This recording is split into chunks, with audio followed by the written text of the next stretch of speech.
1852 Saint পিটার্সবার্গের একটি অন্ধকার ঘরে মোমবাতির আলোতে বসে আছেন নিকোলাই গোগোল। তার চারপাশে ছড়িয়ে ছিটিয়ে রয়েছে অর্ধসমাপ্ত পাণ্ডুলিপি। ধীরে ধীরে তিনি ডিড সোলসের দ্বিতীয় খণ্ডের পাণ্ডুলিপি হাতে তুলে নেন এবং আগুনে ফেলে দেন। ধোঁয়ার কুণ্ডলী ঘরের মধ্যে ভেসে ওঠে আর তার চোখে এক অদ্ভুত শান্তি দেখা যায়। কিন্তু কেন একজন লেখক যিনি সমাজের অন্ধকার দিকগুলো উন্মোচন করেছেন নিজের সৃষ্টিকর্মগুলোকে ধ্বংস করবেন? এই প্রশ্ন আজও অমীমাংসিত। আপনাদের সবাইকে স্বাগত জানিয়ে আমি আছি আপনাদের সাথে আহমেদ শরীফ। তো চলেন মূল গল্পে যাওয়া যাক। 1809 সালের 20 মার্চ ইউক্রেনের পোল্টাভা প্রদেশে জন্মগ্রহণ করেন নিকোলাই গোগোল। তার ছোটবেলায় তিনি ছিলেন খুবই লাজুক এবং কল্পনাপ্রবণ। তার শৈশবের অভিজ্ঞতাগুলো তার লেখায় প্রতিফলিত হয়, বিশেষ করে তার ইউক্রেনীয় পটভূমি ও লোককাহিনীর প্রতি আগ্রহ।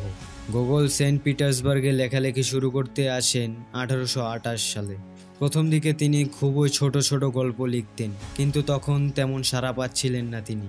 এরপর 1831 সালে তার প্রথম উল্লেখযোগ্য কাজ evenings on a farm near Dikanka প্রকাশিত হয়, যা ইউক্রেনীয় লোককাহিনী ও সংস্কৃতির ওপর ভিত্তি করে লেখা। এই কাজটি তাকে সাহিত্য জগতে পরিচিতি এনে দেয়। গোগোলের প্রথম সাফল্যের ঝলক পাওয়ার পর তিনি যেন এক ঝটকায় সেন্ট পিটার্সবার্গের সাহিত্য জগতের আলোচিত নাম হয়ে ওঠে। তরুণ বয়সে যে শহর তার জন্য ছিল নিষ্ঠুর ও নির্দয়, সে শহর এখন তাকে হাততালি দিয়ে স্বাগত জানায়। Evenings on a farm near Dikanka বইটি পাঠকের মনে যেন এক নতুন দরজা খুলে দিল। রাশিয়ানরা অভ্যস্ত ছিল জটিল ও দার্শনিক সাহিত্যে, কিন্তু গোগোল তাদের সামনে হাজির করলেন ইউক্রেনীয় লোককথার কাহিনী। ভূত ও অদ্ভুত চরিত্র, হাসি ঠাট্টা আর অন্ধকারে ঘন কুয়াশা সাহিত্যিক মহলে একে বলল নতুন যুগের শুরু।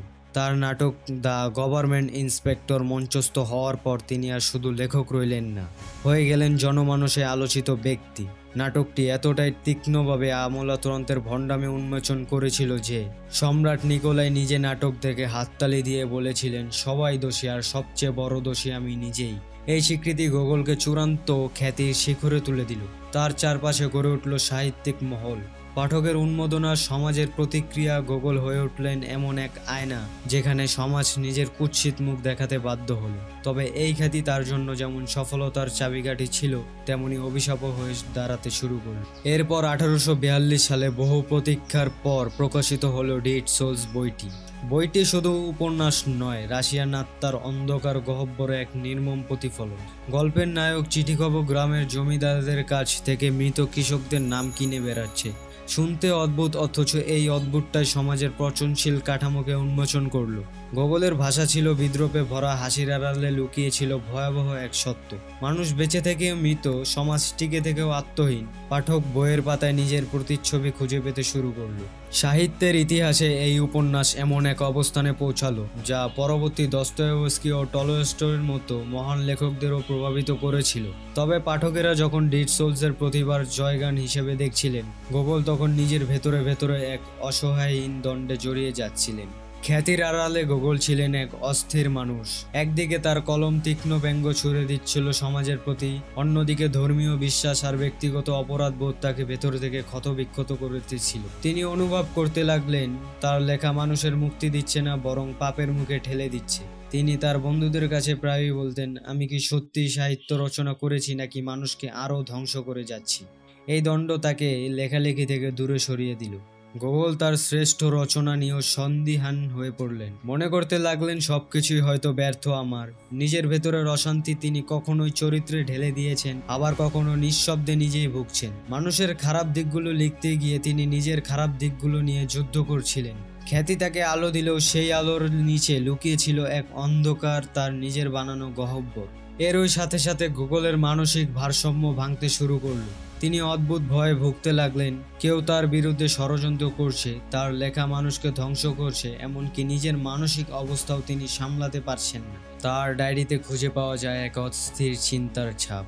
কখনো তিনি গভীর বিষণ্ণতায় ভুগে যাচ্ছেন, কখনো আবার ধর্মীয় উন্মাদনায় ভেসে উঠতেন। এক পর্যায়ে তার বন্ধু এবং পাঠকেরা বুঝতে পারল গোগোলের প্রতিভার সাথে সাথে মানসিক রোগও বেড়ে চলছে।